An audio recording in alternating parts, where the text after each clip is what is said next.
Hello, I'm Justin Wheeler, and welcome to this episode of Nonstop Nonprofit. Today I'm sitting down with Chris Hammond, the founder and CEO of Corporate Giving Connection, a nonprofit consulting firm. He speaks from the dual perspective of Black small business owner and experienced nonprofiteer, offering introspective leadership around changing the face of the nonprofit sector using the strong messaging and social support strategies that work for your fundraising. Let's dive in. The best thing that we can do is just raise as much money as possible and then give it to the people around the world. We set out to raise $1,000 to help this person, but we had no idea how to fundraise. Then you're doing it wrong. Okay. That is unacceptable, and that is not the way to run a board. Who is this girl, and what's the thought process when you're like, do I include a nickel? And it snowballs like any peer-to-peer campaign. The more people that view this content, the further and further it grows. The community raised $55 million in 2019. The more nonprofits can give their donor base that experience of the impact that's being made on the ground level, there's nothing else you have to give someone.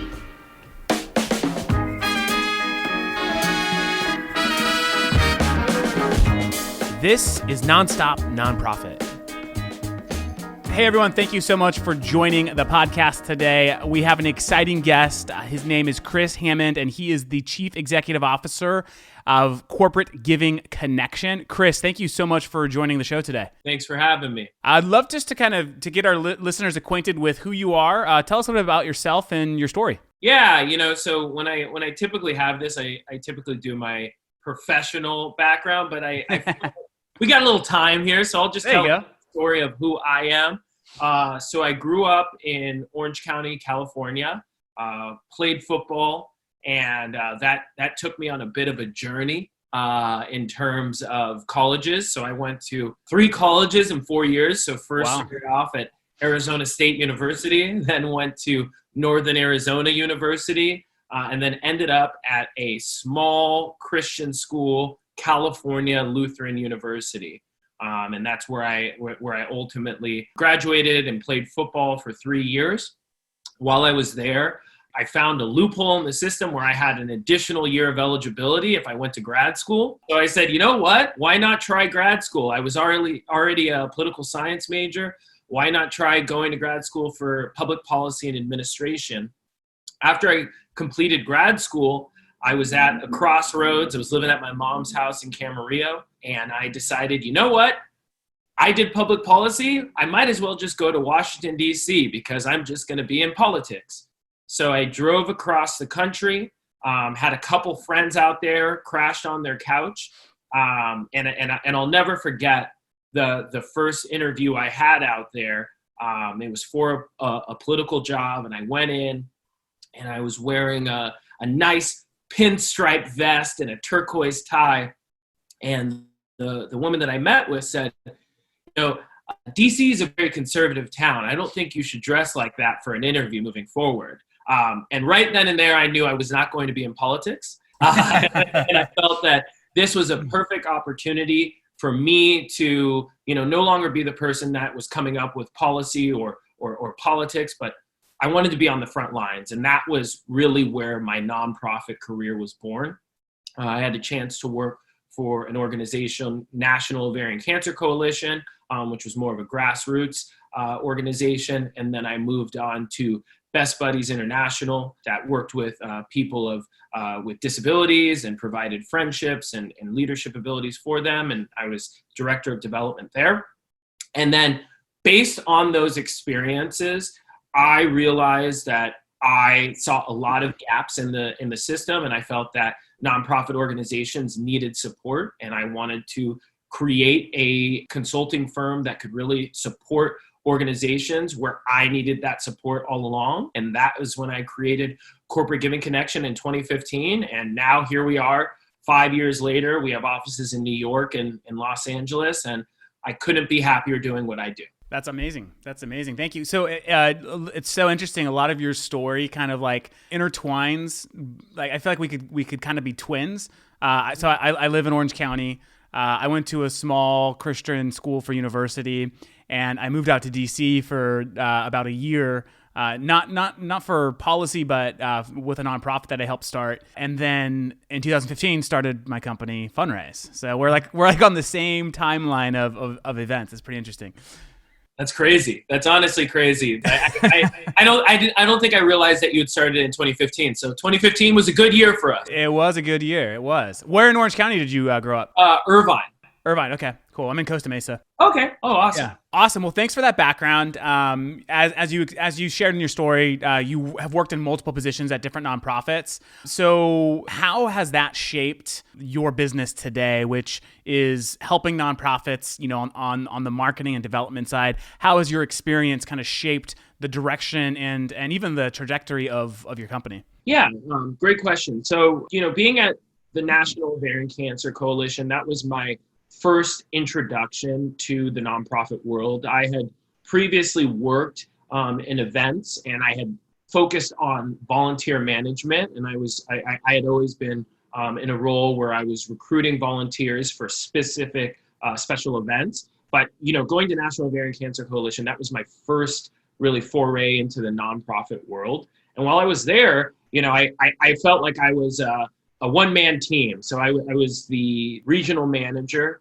in the Northern Virginia area. And, for the most part, I was playing a role of somewhat of a community organizer, where I was working with a lot of these volunteers, and we were helping them who were survivors of ovarian cancer or family members of ovarian cancer, or people that wanted to bring awareness to the cause. But we were putting on those special events, and I loved it because I had the opportunity to wear so many different hats, and I could be creative, and I had the autonomy to really just create new events in the region and, develop and cultivate relationships with new funders. But as I went on to Best Buddies, I felt I'm at an international organization that has been around for 25 years. It's going to have this strong structure, and it's going to be something where I'm really just focusing solely on the development piece.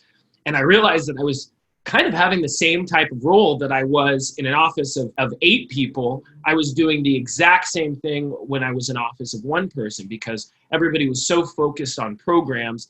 I was still the end all be on the development side, whether it was grant writing, whether it was event management, whether it was, cultivating new corporate donors, but also on the marketing side, if there was somebody that had to do an on-air TV appearance, that was going to be me, or if, a social media campaign or any sort of public relations, it was all still falling on me. And at that time, I realized, I feel like I'm a pretty capable individual, but I felt that, I didn't have enough time in the day to do what I needed to do well. And I felt that there had to be others that were going through the same challenges that I was going through.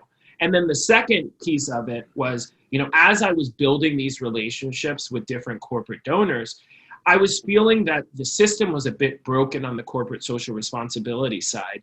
I felt that oftentimes the philanthropic causes that companies were aligning with were more focused on what the executive team felt was a suitable cause, rather than what the employees were actually caring about. And I felt that it was much more of a top-down approach. And I felt it needed to be a bottom-up approach, because I felt that there was an opportunity to be strategic about the relationships that corporations were building.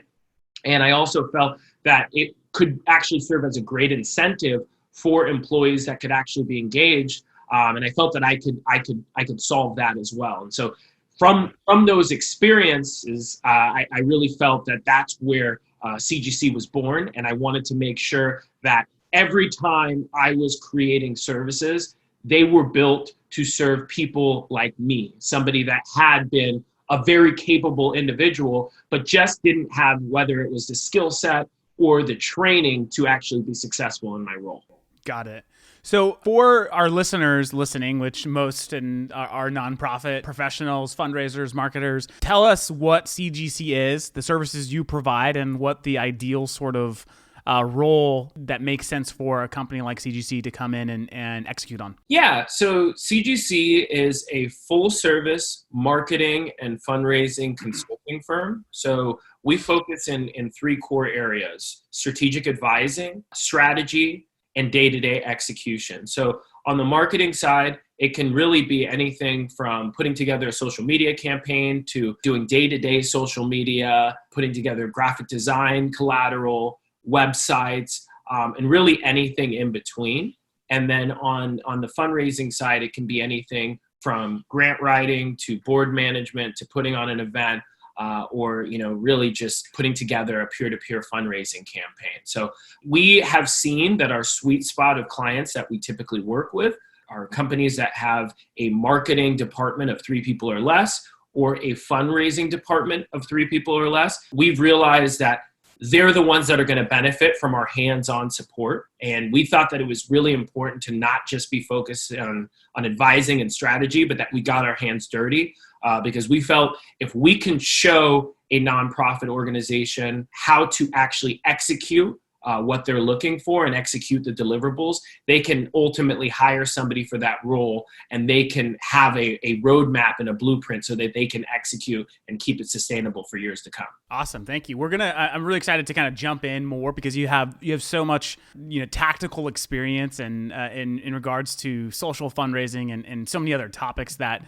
I'm really excited to get into. Before we jump into some of the more practical things, I also wanted to take a moment. Obviously, what's been going on in the world, especially over the last 2 to 3 weeks, has just been so heavy. And in many ways, we're seeing people come shoulder to shoulder to support just the racial injustice that's been a part of our history for just too long. But I'd love to get your perspective as a Black small business owner. How has it been to build a company in America for you? What challenges have you experienced, and how has it just essentially painted your sort of view of building a business in the country we live in today? I think that has just kind of multiple layers to it. But just to give you just a quick background. So my mother is a Haitian-born citizen of the United States, and my dad is a Black man that grew up in California, but was his mother was actually the roommate of Coretta Scott King, and his dad was a large civil rights activist. So to give you an idea, I had a unique perspective growing up. Yeah. Growing up in Irvine, California, especially at the time when I was there, was heavily dominated by the white community. And for the most part, yes, I always had different racist moments in my life where race did play a part. But what I think is so important, and I think what's been so powerful about this time is I think people have always looked at it. It really is something where it's racist and not racist, and it's really black and white like that. But I think people are starting to learn about the nuances of racism, the implicit biases that take place, or just the overall judgment that can take place, or even just phrasing that can take place, and that really brings in race into mind. And the best way that I could say that is just as I've grown up, one of the biggest things that I think I used to hear a lot was, "Wow, you're very articulate," right?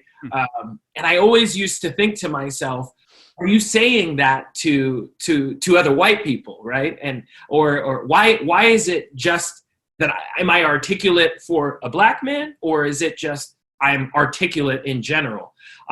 So I used to hear a lot of this growing up, but I was very fortunate in the sense that, my father being a small business owner as well, he taught me, he taught me a path. And I think that so many of us haven't had the opportunity to have mentors where they can see somebody that can navigate what's going on in America.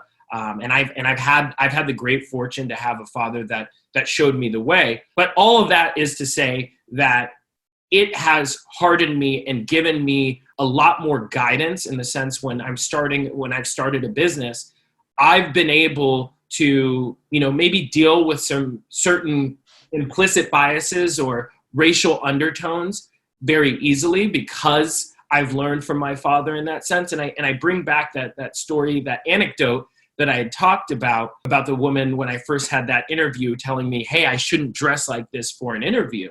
At the time, I just thought, wow, I'm so glad that she gave me those tools. But now I look back at it from a different lens. and feeling like there was a level of that she needed to teach me. As I've gone forth in my role and in our work, we felt that it's been very important to not only give a voice for underrepresented communities, but we also feel that it's so important that we walk the walk and we not only just talk the talk. And what I mean by that is, so often I have seen that from a civil rights perspective, a lot of different underrepresented communities, it's very easy for them to say, hey, Black lives matter, but you know what? Trans lives don't matter, right? Or, hey, Christian lives matter, but Muslim lives don't matter. And what's so important about our approach is we think it's very important that all civil rights are human rights. And we believe that we have to do that with our customers. And we make it a point that if we're going to work with an organization, not only are they, do they believe in that same type of ideology, but we really hope that whether you're an organization run by a white man or an organization run by a Black woman, that you are making an impact in the community, and that you're doing more for the community, and that you're also making sure that every race is getting the support that they need. Thank you so much for sharing that. I think that what you mentioned about just the nuances of racism, I feel like this is a time in history where those nuances are slapping us in the face. As a white man who grew up, in a family that had a very international perspective, I'm learning about my own implicit biases that I didn't even know existed. And I think as a white man and as the white community, it is our responsibility to educate ourselves about those implicit biases and to take action and to become anti-racist. Not just to be, like you mentioned, it's not this black and white, you're racist or you're not. It's being anti-racist is taking action every single day. And so thank you for sharing that. By no means is it your responsibility as a Black man to educate the white community on what being anti-racist means, but I do appreciate sharing your perspective and your background as it's very meaningful. So thank you for that.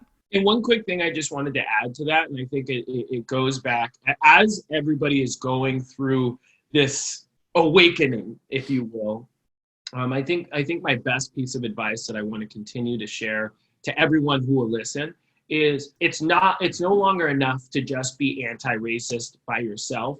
It's holding your greater network accountable. It truly is something where, yes, you can be that person that can say, you know what, I'm anti-racist, but when you're at the dinner table and you're having those uncomfortable conversations with family members, hold them accountable, hold your colleagues accountable, and really make it a point. And I say this to so many companies: hire people of color. It is so important. Not only does it continue to teach others about the cultural differences, but it makes your team stronger. And I think we can all talk the talk, but eventually we're going to have to walk the walk. And it really starts with accountability and continuing to educate ourselves. And look, it's not going to be something that changes in one day.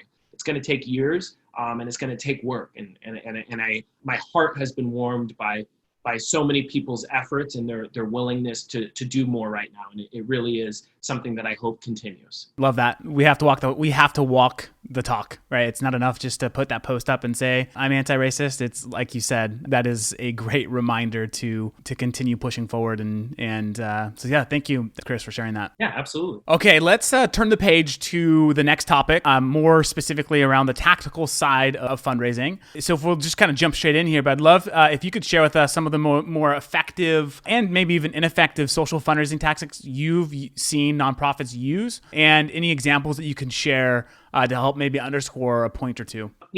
As I mentioned at the beginning, my original background had always been in events. It was, when I first got started at the National Ovarian Cancer Coalition, at its core, our biggest fundraiser for every year was our run walk. It was the run walk to break the silence on ovarian cancer. And at the time, we were doing peer-to-peer fundraising, and I didn't even know it was called that, right? And it was something where I saw not only the sheer power of the community coming together, developing these teams. But I also saw the importance of competition, and I saw the importance of developing templates and showing appreciation of the fundraisers that were leading these campaigns. And I was doing this, we're talking in 2011, 2012, but we were able to have an organization that didn't have huge funder prospects, but they were raising $300,000 for these run walks. And it was all through the community. It was all through a shared story, a shared goal, or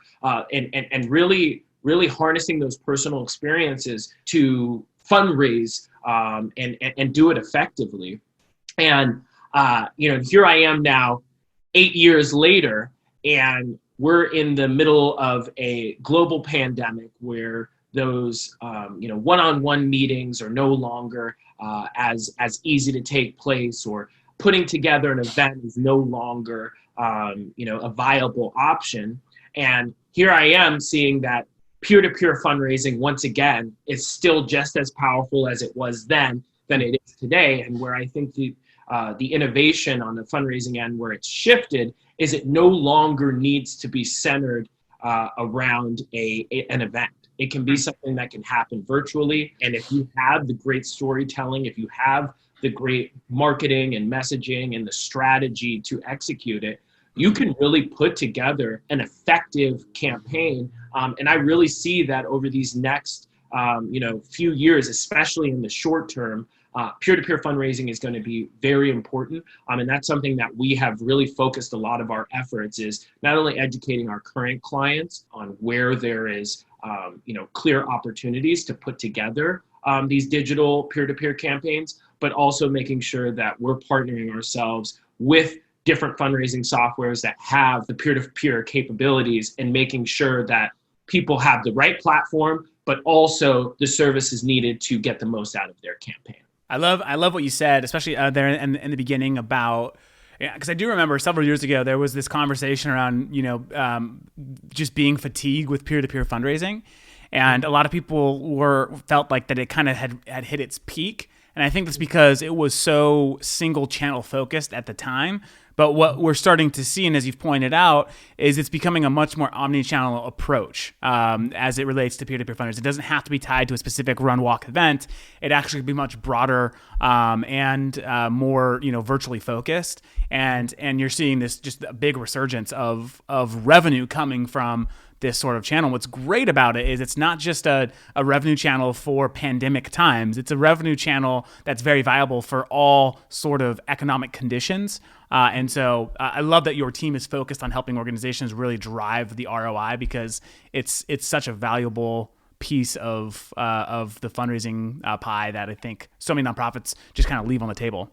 Mm-hmm. So tell us maybe one of your favorite examples of a campaign that you guys have helped build, whether it was the concept or on the execution side, where it really helped instill confidence from the organization that, yes, peer-to-peer social fundraising, this is a channel we need to take serious because it had strong results, and it's something that the organization was just really proud of and has continued to do. On this particular example that I'm going to give, it had the hybrid of online fundraising and somewhat of the in-person factor. But for us, we had a client, and it was funny, they brought us on, and they were really pressed for ideas, but they were called the Dizzy Feet Foundation.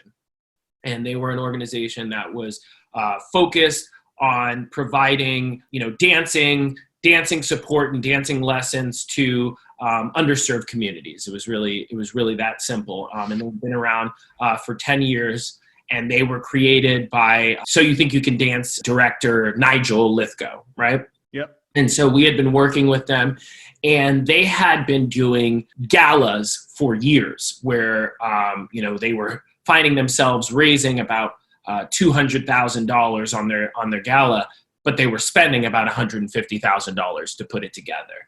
They reached out to us and they said, hey, it's our 10-year anniversary and we want to do something special. We really don't want to put together a gala.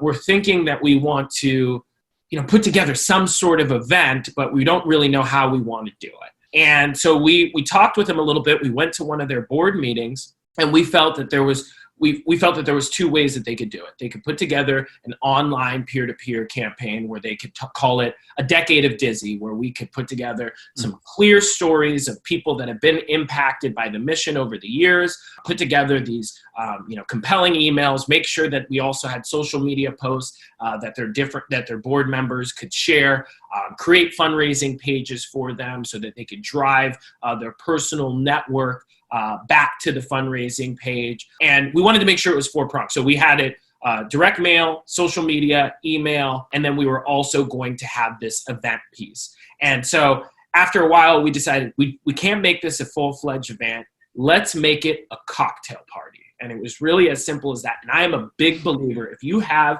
a major donor that maybe you've been getting the same donation from him in the past, maybe it's important to just say, hey, do you have some friends where maybe you don't want to make an ask for them, but just get them in the room and get them so that we can do the ask and we can get them involved.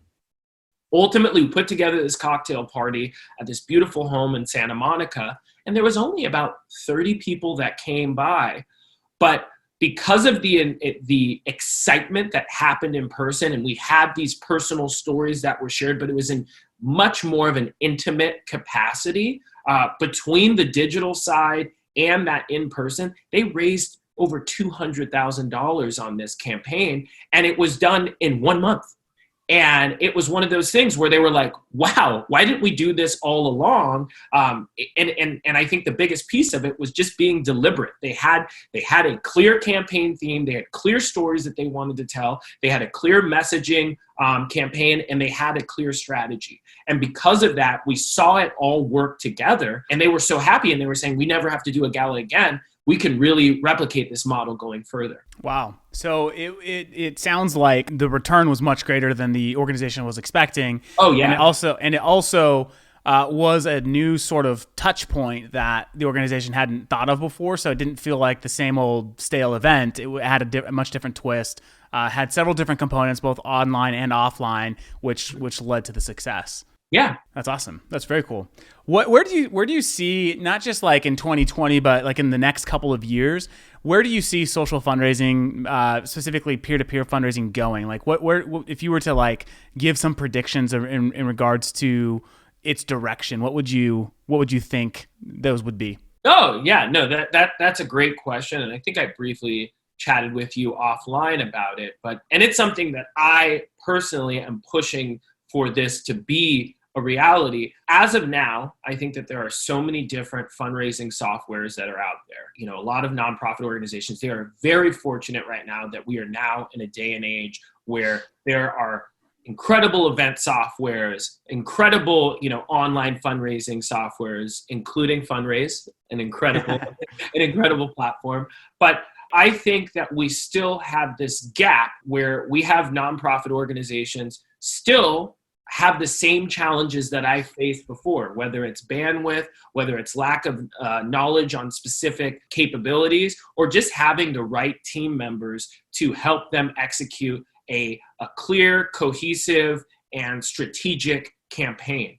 I think that we're ultimately going to get to a place where the fundraising softwares have this incredible capability, but I think that they need to get to a point where the software platforms are mirroring and having services actually involved with their normal work.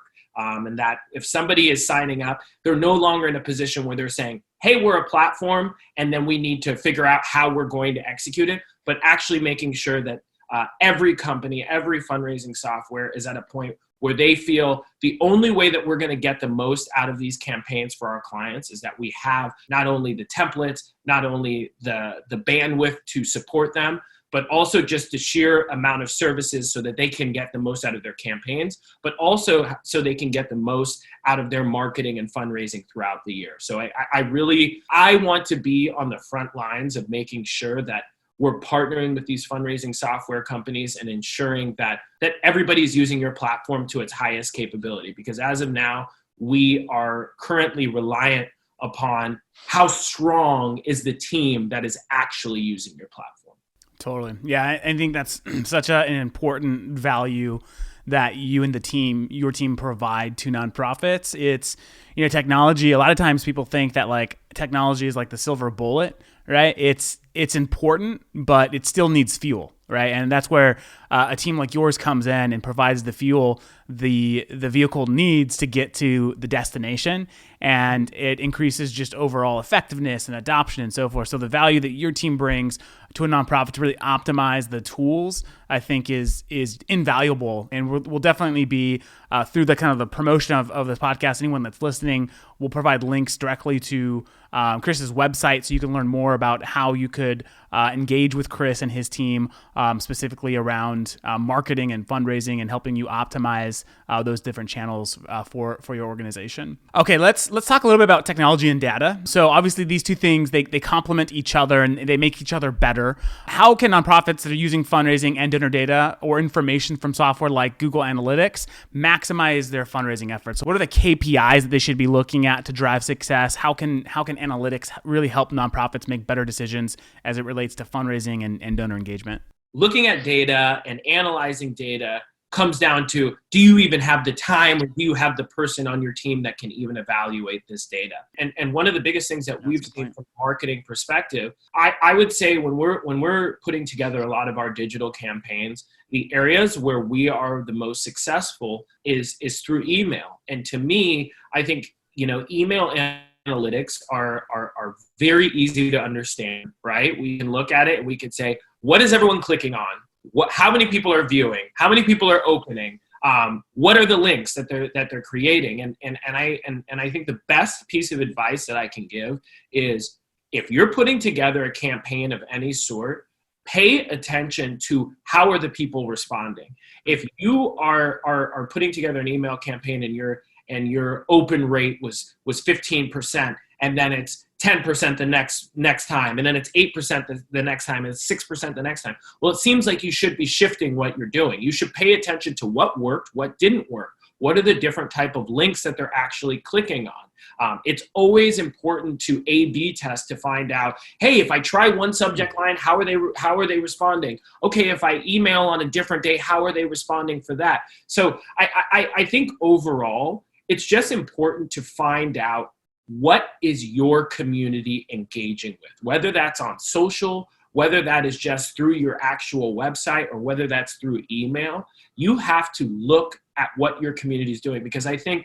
that so often people feel that they're just going to get a very clear answer, right? And it's never going to be that clean. You need to try different pieces, get out of your comfort zone, find out what's working for your community, and mix it up. Mix it up so that you are actually informed to say, you know what, I know that my organization responds the best when I put an email together at 11 a.m. on Thursdays. I've noticed that if I put together a campaign and it's an end of year campaign, and I do an email that goes out the week before Giving Tuesday, letting them know that Giving Tuesday is coming, I've gotten more donations on Giving Tuesday. I make sure that I have the campaign that's going not only for that Giving Tuesday, but it's going through the rest of the year. I want to evaluate which one got the best response. What were the most donations that came from it? So that's all to say, you have some very easy to use information that is already available right now. I think reports can get very complex,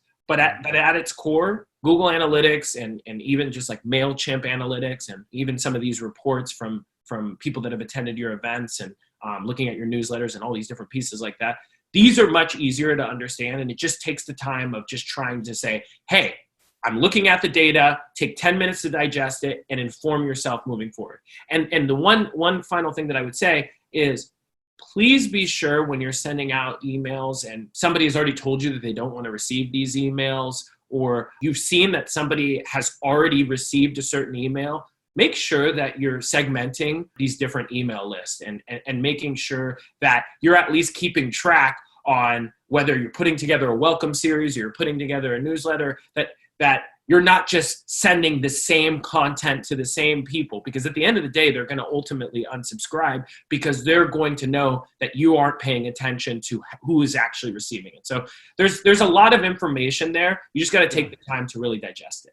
Yeah, no, totally agree. And I think another simple but critical sort of data point to be looking at is just like the donor attribution, right? Is where did this donor come from? Because then it can help drive overall strategy, regardless of the channel you're raising through. If you're seeing success, on Facebook ads versus Instagram ads, do more on Facebook, right? So the attribution element, I think, is important, but totally agree. A lot of times the complexity of data and reporting scare organizations from even looking at the most basic information that could still be very important to drive, strategy that is effective and can have a great return. Mm-hmm. Absolutely. I agree. Okay, so we're going to wrap up the interview with this last question here, and I'd love to hear your thoughts around. So there's a lot of nonprofits, and I think less today than 3 months ago, because a lot of nonprofits have been forced to go digital. But what would you say for organizations that maybe have tried to go digital with their fundraising efforts, haven't found success? What are some tips that you can share that help an organization, big or small, start to be effective at online fundraising? Yeah. Okay. So I think maybe what I'll give you as the example of individuals have said to me in the past, we've tried the digital fundraising thing, but our members don't really pay attention to social media, right? I think I hear that a lot. Or, we've tried to put together a peer-to-peer fundraising campaign, but it just wasn't successful. I take a moment and I ask them, okay, so you put together a peer-to-peer fundraising campaign. Talk to me. Did you recruit fundraisers to do this campaign? And a lot of times I hear the answer, no, we didn't really take the time to recruit the fundraisers. And then in other cases, it will be, well, we had our board do it. And I think maybe one of the first pieces that I think is so important is that your board should not be your end-all be-all. Your board has a lot of incredible roles and incredible pieces of value that they serve for your organization. But if you're putting together any sort of online fundraising campaign, but namely peer-to-peer, it's important when you're going through the recruitment process, first and foremost, do you have somebody that is active, have an active network? They don't have to have the deepest pockets, but are they willing to put in the work? Are they accountable? Are they somebody that you have had as on a committee in the past? Are they a volunteer that is shown a track record of showing up? I think that's first and foremost one of the most important pieces. Yes, if you have a board member that has a deeper pocket and can go to their network and say, hey, I gave $1,000, can you match what I'm doing? That's awesome. But don't try to fill a square in a round hole, right? It doesn't have to be something where every board member is able to do digital fundraising on your behalf. I think the other piece that I think is very important is making sure that they have clear expectations of what they're getting involved in. So if somebody is putting together a campaign, they should know that they have a fundraising goal. If you've already said that they have a fundraising goal and you put that on their page, you should talk to them about it. You should also let them know, hey, I'm going to be developing templates for you. Are you going to be willing to use them? I think templates are such an important piece on multiple ends. It makes it so you are controlling the process a bit more and you know what somebody is going to be sending out on your behalf. But B, I think it's also just important because it's being mindful of your fundraiser's time that's going to be fundraising on your behalf. And then that third aspect of it is making sure that you're creating compelling stories, right? I think it's so important. And it goes back to what I talked about in that example. There needs to be a campaign theme. There needs to be a hook in some way or another. So that people are going back and saying, this tugged on my heartstrings. This is why I want to support it. Doesn't need to be something that you recreate the wheel, but you need to just make sure that your messaging is unified and that whether your fundraisers are doing it or the organization is sending out this information, that it's something that they can understand and they can relate to. And just having a communication plan and having a strategy to say, okay, I've taken the time to develop all the tools. I've created a campaign theme. I've created a calendar. Now making it so that once you're at the point of bringing on these fundraisers to fundraise on your behalf, they have all the tools that they need to be successful and they can just press play on the campaign. I think if you take that time to actually create that kit and make it something where somebody is actually just executing and they don't have to think through or develop tools, it makes it much easier and you'll be surprised on who will be willing to do the fundraising on your behalf. And I think in this time where we're in the summer, some people are working from home, some people are starting to get reintegrated and going back to work. You have this chance now where everybody knows that every business has been impacted by the pandemic. So it's important to really capitalize on that everybody understands. Go to your donors or volunteers or people that have asked, can I do more? And say, hey, I know you might not be able to give a donation at this point, but would you be willing to just take some time to execute a fundraiser on our behalf? You'll be surprised on who will say yes. And it could be something where they might not have had the greatest giving capacity, but they sure have a large amount of time where they can execute on your behalf. So I really just feel the best piece of advice I would give is create a plan and take the time to build the collateral and the kit that you need, and then give it a real digital fundraising try. And then you can look back and say, okay, what are our lessons learned? What worked with our community? How did people react? Look at the data, and then you can develop a new campaign from there. I love the part about, like just because it's digital doesn't mean you still can't take a more, for lack of better words, analog approach on the recruitment side, right? And so any sort of peer-to-peer campaign that I've ever been a part of launching, we always had this like soft launch period where we'd invite 25 to 30 people to start fundraising ahead of the official launch of the campaign, just to help build that momentum, get some energy going. And then, exactly like you're right, like we would call people and ask them to fundraise. It wasn't all just driven, by sort of digital acquisition effort. So I think that's a really important aspect, especially when you're just getting started on the digital side. Chris, thank you so much for joining the conversation today. This has been extremely valuable. I know that our nonprofit community is going to find a lot of value in it. If they would like to get in touch with you, what's the best way for them to reach out? You can email me at Chris, CHRIS, at CGCGIVING.com. I'm always responding to emails, so shoot me a note. I got time. Awesome. We'll make sure to also get that in the follow-up materials that go out to promote the podcast. But Chris, thank you again so much for your time. We truly appreciate it, and we look forward to continuing the conversation and working more closely with your team. Thank you so much. I really appreciate it, and thank you guys for listening. All right. And it's a wrap.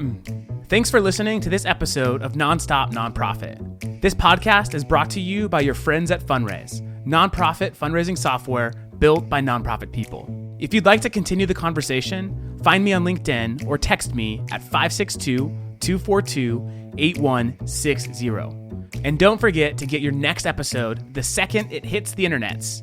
Go to nonstopnonprofitpodcast.com and sign up for email notifications today. See you next time.